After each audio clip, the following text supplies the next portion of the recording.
За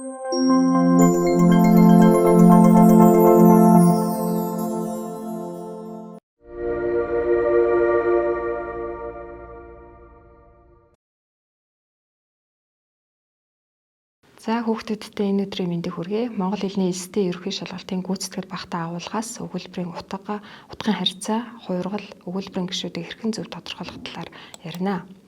За 2020 оны хувилбарын 1-р хэсгийн 10-р даалгаврыг ажлаа. Онцлог өгүүлбэрүүд утгын ямар харьцаанд байна вэ? Жин үдийн нар цэцгийн гисэр өвсний үзүүр бүхнийг чанх дээрээс нь алгаггүй гийгүүлж, улайцсан чулуу ухаан ягаанаар мэнчилдэг агаад гагцхүү худгийн хүүтэн усанд ширэн ховоол нэг гал халууныг эсэжрэн буйзаа гэсэн ийм өгүүлбэр өгсөн. За энэ өгүүлбэрээс чулуу ухаан ягаанаар мэнчилдэх ховоол нэг гал халууныг эсэжрэн буйзаа гэсэн хэсгийг бол онцлсан байна. За хариултыг ажлая. За чулуу ховоо гэх үгс нь эд юмсыг нэрлэж байгаа учраас зүйлчилсэн утгатай гэсэн байна. За эндээс чулуу нь байгалийн юм үзэгдэлд, ховоо нь хүний бүтээсэн зүйлд утгаараа хамаарах учраас хоёр өөр зүйлийг нэг утгын зүйлчлэлд хамааруулж буруу бичсэн байна. За ертөнцийн юмсыг утгаар нь бол 10 ангилан үздэг. За жишээ нь эцэг, эмэг их, элэнц, хуланц, дарга, жолооч, багш гэвэл одоо хүний зүйл болно. За үлэг, өрөөл, заан, арслан, бүргэд, шоргоолж гэвэл адгуусны зүйл. За мод, шинэс, мойл гэвэл ургамлын зүйл. Хоол, гэр, хувцас, чөдөр, онгоц, дуран, дуу хураагур гэвэл одоо хүний бүтээсэн зүйл, үүр, хөөө гэвэл адуусны бүтээсэн зүйл.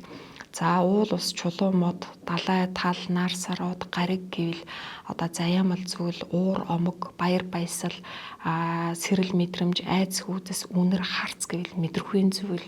За зүн бэлэг, за уур, омог, баяр зовлон, сэрэл мэдрэмж, айц хүйдэс гэвэл мэдрэхүйн зүйл. За ухаан, ойлголт, ухтхуун, дурсамж, төсөөлөл, дүрслэл гэвэл сэтгэхүйн зүйл. За зүүд, зүгнэл, хувь заяа, тавилан гэвэл зүн бэлгийн зүйл. Буг, чөтгөр, сүг, сүнс гэвэл одоо хий үзэгдлийн зүйл гэх мэтлэн ингээд 10 удаа ангилан үздэг. За би хариултыг ажлая. Ухаан ягаан гал халуун гэх үгс нь шинжийг илтгэж байгаа учраас ойролцоо утгатай гэсэн байна. За тэгэхээр ухаан ягаан бол мэнчилдэг гэсэн үйлийг дүр байдлын утгаар бол нэмэн дэлгэрүүлж, гал халуун нь эсэжрэн байх гэсэн үйлэнд шууд тусан өртөж байгаа учраас утгын хувьд бол төдийл холбоогүй ойролцоо утгатай биш. Тийм учраас энэ хариулт бол буруу хариулт байна. За С хариултыг ажлая. Мэнчилдэх нь халуун, эсэжрэн буйзаа нь хүүтэн гэсэн утга илтгэх учраас тул эсрэг утгатай гэсэн байна. За энэ мэнчилдэх гэсэн өгүүлбэрээр бол маш халууныг эсэжрэн гэсэн өгүүлбэрээр хүүтэн гэсэн утгыг тус илэрхийлсэн нь бол онцлсан өгүүлбэрүүд эсрэг утгын харьцаатай болж зуны онцлог шинжээ гаргахад бол тохирсон байна. Тийм учраас энэ С хариулт бол зөв хариулт байна. За Д. Жин үд чанх дээрээс гэх үгс нь орны утга илтгэх тул ойролцоо утгатай гэсэн байна.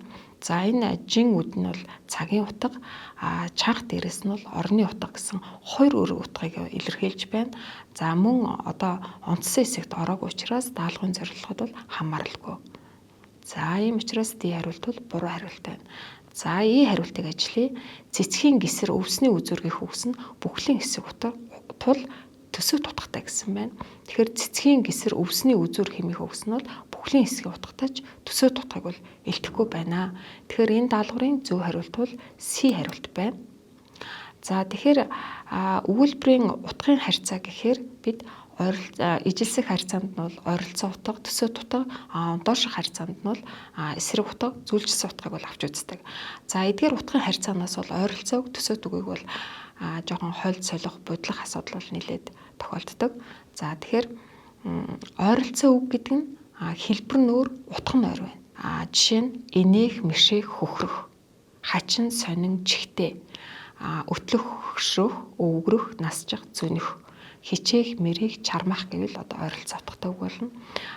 Төсөөт үг нь болохоор хэлбэр нь ойролцоо, утга нь өөр байна. Хэлбэр нь ойролцоо, утга нь бас өөр байна. Тэгэхээр жишээ нь энд, тэнд, урвах, хөргөх, бөхжилт, бэхжилт, оочин, цоочин, хамах, хэмх гэвэл төсөөт үг болно.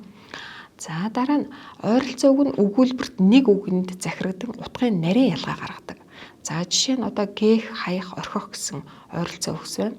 За энд хэрэгцээгүй болсон зүйлийг дахиж авахгүй бол хаях, дахиж авахаа олохоор хэрэгцээтэй зүйлийг орхисон байвал гээх гэсэн утгатай болно.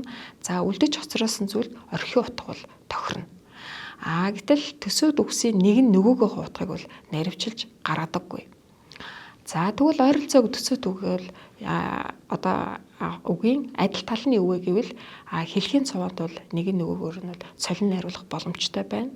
За мөн нэг язгуураас үүсэлтэй үг гэж болно. За жишээ нь гарц, гарлага, төлбөр, төлөөс гэвэл ойролцоог болно. За өмч, өмчөрхөл, хинээ, хинээр хэл гэвэл төсөөт үг болно. За мөн нэг үгсийн амьгт бол багтана. За мөн айлцсан зочин гийчин, айлчлах зочлох гийчлэх гэвэл ойролцоо утгатай үг болно. Тэгээ ихэнх утгаараа нийлээд цөөн утгаараа бол ялгарч байна.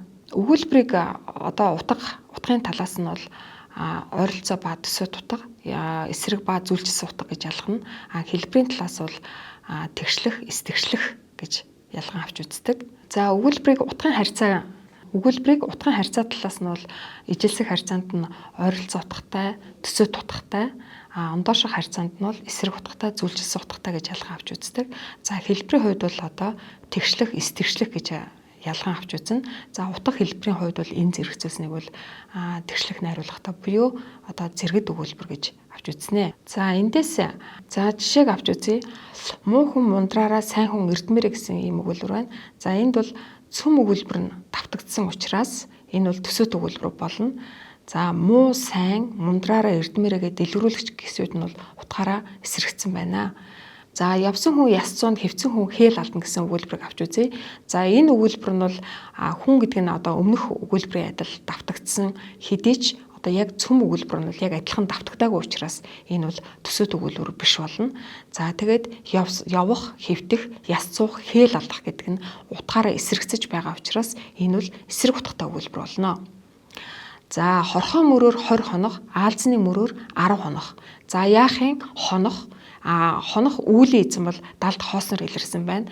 Тэгээд цөм өгүүлбэр нь давтагдж байгаа учраас энэ бол төсөөт өгүүлбэр болно. Дэмий ямар хөөцөлдөж цаг алдах гэсэн ийм санааг илтгэж байна. Хорхоо аалз гэдэг нь бол амьтны зүйл, 20 10 гэдэг нь бол тойны зүйл гэсэн ийм зүйлийн үгээр бол ялгарсан учраас энэ бол зүйлчилсэн төсөөт зэрэгт болно. Тэгэхээр нөгөө төсөөт өгүүлбэр гэдгийн гол шалгуур бол ерөөсөө цөм өгүүлбэр нь бол давтагдсан байна гэдгийг анхаарах хэрэгтэй. За дараагийн жишээг харъя. Намрын цагт шилд бууж, өвлийн цагт өтөгт бууж, хаврын цагт нөмөрт бууж, зуны цагт зүлгэнд буу гэсэн ийм жишээ байна. За тэгэхээр энд бол дөрвөн улиралд хаана буухыг бол тестраалуулан ахиулж үзүүлсэн учраас энэ бол зүйлчилсэн зэрэгт болно.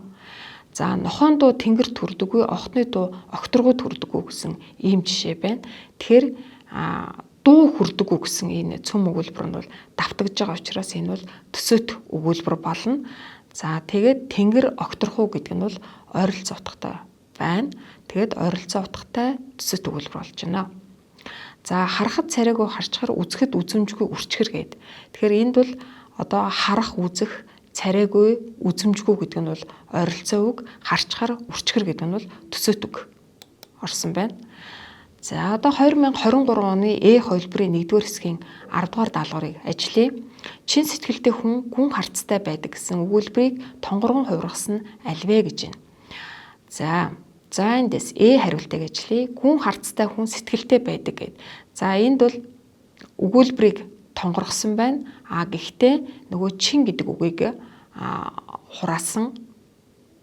Тэгэхээр хураах, тонгоргох хувиргал хийсэн байна. За B чин сэтгэлтэй хүн гүн гүнзгий харцтай байдаг гэхээр энд бол өгүүлбэрийг дэлгэрүүлсэн байна. За C үнэн сэтгэлтэй хүн гүн харцтай байдаг. Тэгэхээр чин гэдгийн оронд үнэн гэдэг үгээр бол солин найруулсан байна.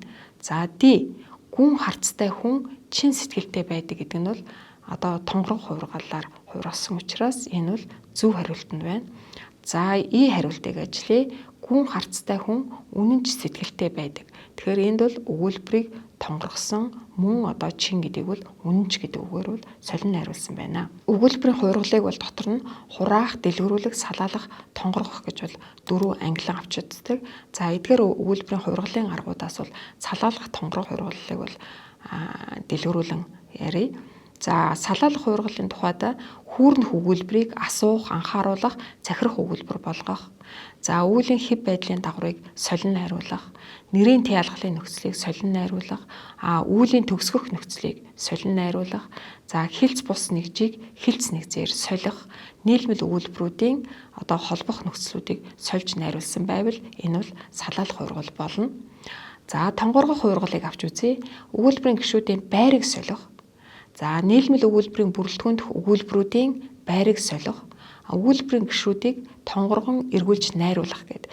Тэгэхээр энэ тонгоргох хуургал гэдэг бол өгүүлбэрийн одоо гишүүдийн байртай холбоотой байдгийг бол анзаарах хэрэгтэй. За 2022 оны хувилбарын 1-р хэсгийн 14-р даалгаврыг ажиллая.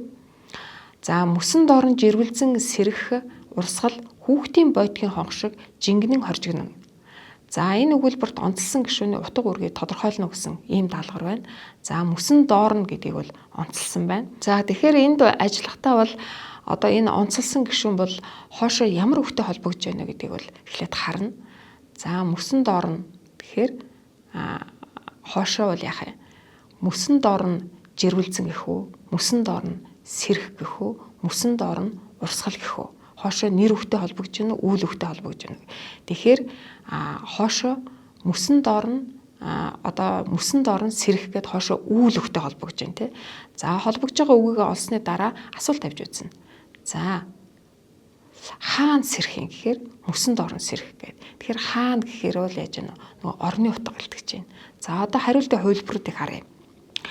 За бойтгийн гэсэн жинхэнэ нэрийг шалтгааны утгаар дэлгэрүүлэх үүрэгтэй гэсэн байна. Мөсөн доорно бойтгийн гэж хоошоо нэр үгтэй холбогдохгүй байна. Тэгээд шалтгааны утгатай утга бол илтгэхгүй байна. Тэгэхээр хариулт бол буруу хариулт байна. За B хариулт. Тэгэхээр энэ бол урсгал гэдэг гэсэн жинхэнэ нэрийг зорилгын утгаар дэлгэрүүлэх үүрэгтэй гэсэн байна. Тэгэхээр энэ бол хоошоо нэр үгтэй холбогдохгүй. Тэгээд зорилгын утгаар бол дэлгэрүүлэхгүй байна. Тийм учраас бол буруу хариулт. За C жирвэлзэх гэсэн үйл үгийг зорилгын утгаар дэлгүүр. Зорилгын утга бол байхгүй. Тэгэхээр энэ хариулт бол буруу хариулт байна. За D хоржигнох гэсэн үйл үгийг цагийн утгаар дэлгэрүүлэх үүрэгтэй. Тэгэхээр цагийн утга гэхээр бол нөгөө хизээ хэдийд гэсэн асуултанд оногдно тийм ээ. Тэгэхээр энэ хариулт бол буруу хариулт болж байна. За сэрэх гэсэн үйл үгийг орны утгаар дэлгэрүүлэх үүрэгтэй гэдэг. Тэгэхээр энэ хариулт бол зөв байна. За 2022 оны B хувилбарын 1-р хэсгийн 14-р даалгаврыг ажиллая. Аян цахилгаан алтан нар цөм талд бараатай ирдэг болоод нарнаас өмнө адуундаа хүрэх сайхан. За энд бол одоо талд гэсэн гишүүнийг бол онцлсан байна. За даалгаврын тавилыг харъя.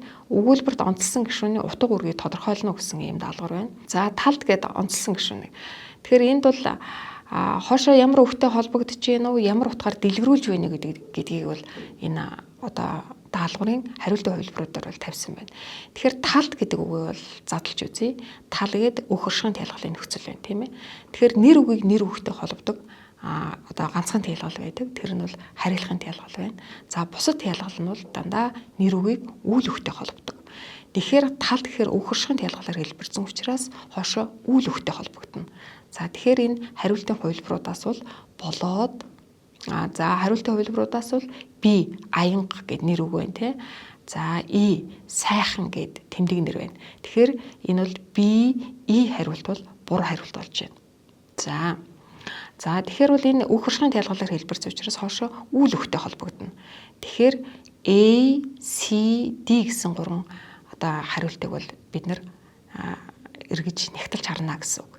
За тэгвэл одоо яах вэ? Нөгөө талд гэдэг үгэндээ асуулт тавьж үзье тийм ээ.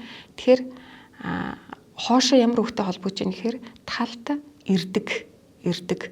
За тэгвэл асуулт тавь. Хаана ирдэг вэ гэхээр талд ирдэг.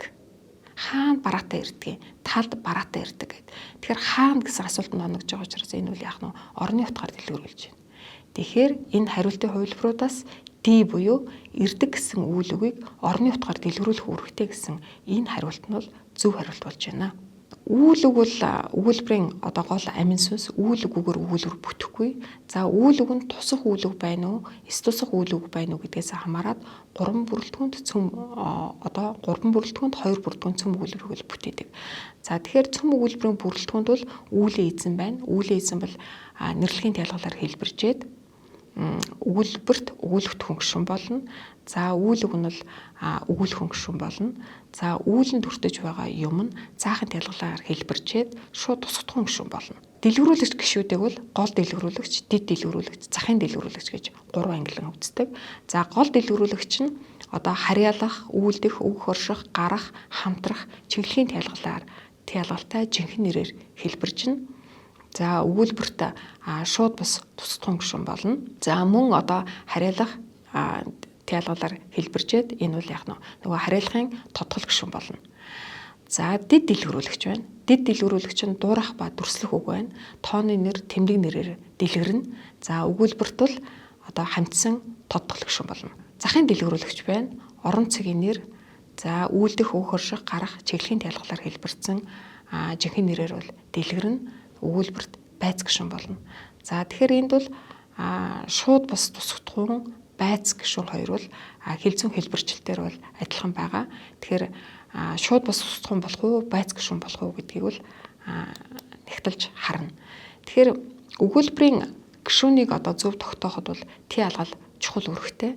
За жишээ харъя. Татлах, тасрав, татлах, татав гэсэн ийм жишээ байна. Тэгэхээр яасын тасарсан. Тасраад байгаа юм нь юу вэ гэхээр татлага. Тэгэхээр энэ үүлийн эзэн болж байгаа учраас энэ бол нэрлэгийн тайлгалаар хэлбэрсэн өгүүлбэрт бол өгүүлэгдэх гишүүн болж байна. За татлага татав гэж байна. Яасын татсан, татлага татах хуулийг хийгээгүй. Татах хуулийг хүн хийж байгаа. Тэгэхээр үүлийн эзэн далд хоосноор хэлэрсэн байна.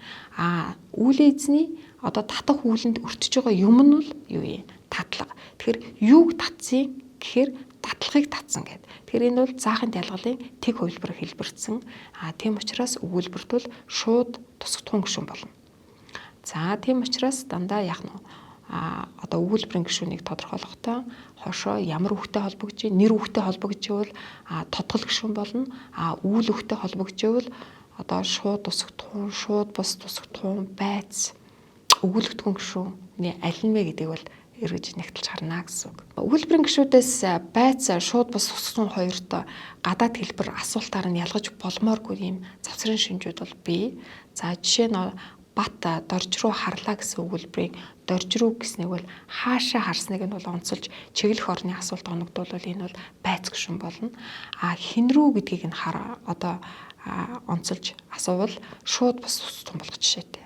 За үүнийг хэлбэрээс нь ялгаж болдоггүй. Утга мэдээллийн бүтцээс нь бол ялгаж арах хэрэгтэй юм аа. За тухайн тий ялгалын нөхцлөөр хам бүтэц холбосон орчинд нь үзүүлэх харьцааны утга харилцан адилгүй байдгаас хэлбэрээр нь шууд ялгахад эргэлзээтэй тохиолдол цөөнгүй байдаг. За шууд бус тусгадах байц гишүүн бол хэлбэржилт тохиолдох байраар адил болохыг бол анзаарах хэрэгтэй. Гагцгүй одоо утга асуулт харна л ялгана гэсэн үг. За утгаар нь харъя. Шууд бус тусгадах бол үүлэнд шууд бусаар тусан хүртэж байгаа юмыг заана. Гэтэл байц гишүүн бол тухайн үеийн орон, байр, зорилго, шалтгаан, дүр байдал гэх мэт одоо ийм харьцааны утгыг үл хэлдэг. За жишээ харъя. Бид багштай цэцэг бэлгэлв. Гэхэд яасын бэлгэлсэн, хэн бэлгэлээд байгаа бид. Бид хинд цэцэг бэлгэлсэн гэхээр багштай. Тэгэхээр хинд гэж асууж байна тийм ээ. За сурагчид хичээлд суулаа гэхээр яасын суусан, хэн суусан, сурагчид суусан. Сурагчид юунд суусан гэхээр хичээлд. Тэгэхээр юунд. Тэгэхээр хинд юунд гэд тий ялгалын асуултанд хариулж байгаа. Тэгэд үүлэнд шууд бусаар тусан хүртэж байгаа утгыг зааж байгаа учраас энэ бол шууд бас тусдах гишүүн болно. За тэгвэл ууланд буг урамтахад уйрсан уйлдаг гэд. Яадгийн уйрсан уйлдаг тий. Яахад одоо уйрсан уйлдаг гэхээр ууланд буг урамтахад тий. За өөр одоо жишээг харьцуулан авч үзье. Ууланд буг урамтахад уйрсан уйлдаг гэсэн өгүүлбэр байна. За яахын урамдан тий. Юу урамдаад байгаа? Буг хаана урамдаад байгаа гэхээр ууланд. Тэгэхээр ууланд гэдэг нь бол одоо өмнөх бидний авч үзсэн жишээтэй адилхан өгөршгийн тайлгалаар хэлбэрсэн хэдий ч асуулт нь бол хаана гэж асууж байна. Өөрөөр хэлбэл нөгөө Т ялгалын бус асуултанд хариулагдж байна. Тэгэхээр энэ бол нөгөө тухайн үеийн орныг зааж байгаа учраас энэ бол байц гишүүн болно. За талд зэрэглээ мэрэлцэн гэж. Яахын мэрэлцэн? Юу мэрэлцэх юм? Зэрэглээ. Зэрэглээ хаана мэрэлцэх юм гэхээр талд. Тэгэхээр хаана гэсэн асуултанд хариулагдж байгаа учраас энэ талд гэдэг нь бол одоо байц болно. Тэгэхээр энд саяны жишээнд бол адилхан одоо үхэршгийн тайлгалаар хэлбэрсэн ч гэсэн Т ялгалын асуултанд хариулагдж гэнэ үү? Т ялгалын бус асуултанд хариулагдж гэнэ үү? Тэгээ ямар утга илтгэж байгаа вэ гэдгээсээ хамаарат шууд бус тусгатун байц гишүүн болж байна гэсэн. За дараагийн жишээг харъя. Эмчээс зөвлөгөө аавна гэж. Тэгээ яахын аавна? Хинээс авах юм? Эмчээс. Тэгэхээр хинээс гэхээр эмчээс гэж байгаа учраас Т ялгалын асуулт байна тий. Тэгэхээр үүлэнд шууд бусаар тус өртөх утгыг илтгэж байна. Тэгэхээр энэ бол өгүүлбэрт шууд бус тусгатун гишүүн бол. За уснаас аваад өгөөрэй. Юунаас авах юм гэхээр уснаас гэд. Мөн одоо шууд бус тусгатун гишүүн бол. За өөр жишээ авъя. Өчигдрөөс уйлгансан тэнгэр ашгүй нэг хойноосоо цэлмэг гэд. Тэгэхээр хизээнээс уйлгансан. Өчигдрөөс. Хаанаасаа цэлмэд байгаа. Хойноосоо. Тэгэхээр хизээнээс хаанаас гэдэг ингээд нөгөө орон цагийн утга илтгэж байгаа учраас энэ бол өгүүлбэрт байц гишүүн болно. Түүхэнд алтан үсгэр тэмдэглэн гэсэн жишээ байна. Тэгэхээр яахын тэмдэглэн? Юугаар? Тэгэхээр юугаар гэсэн Т ялгалын асуултанд хариулж байна. Энэ бол өгүүлбэрт шууд тусгатун гишүүн болно. За тэгвэл эргчлөөд шууд огторгуун цээлэр дүүл ниснэ. Хаагур дүүл нисгий. Цээлэр. Тэгэхээр адилхан одоо үүдгийн тайлгалаар хэлбэрсэн ч гэсэн одоо орны утга илтгэж байгаа учраас энэ бол яах нь байц гишүүн болно. За дараагийн жишээг ажиллая. Тэд түүсэн самраа шуудаа руу яаран хийнэ гэд. Тэгэхээр хэрвээ энд бол нөгөө юу руу хийгээд байгаа самраа гэд шуудаа руу гэхэд юу руу гэж асуулт оногдуулвал энэ бол яах нь шууд бус тусгатун гишүүн болно. Гайхснаасаа болоод би рүүгээ бүтээтэл харцгаагүй. За хин рүү харцгаасан юм? Би рүүгээ. Тэгэхээр энэ хин рүү гэж асуулт оногдуулж байгаа учраас энэ бол яах нь шууд бус тусгатун гишүүн болно. За дараагийн жишээг харъя. Босогчдын зарим нь уул руу, нөгөө хэсэг нь тал руу, ер тэгээд хандсан зүг рүүгээ зүхтаж алга болжээ гэсэн ийм өгүүлбэр байна. Тэгэхээр хаашаа хандсан. За уул руу хандсан. Хаашаа тал руу хандсан. Тэ? Хаашаа зүхтаасан. Зүг рүүгээ зүхтаасан. Хандсан зүг рүүгээ тэ. Тэгэхээр энд бол одоо хаашаа гэд орон зааж байгаа учраас энэ бол өгүүлбэрт байц гишүүн болно. За ингээд анхаарал хандуулсанд баярлалаа.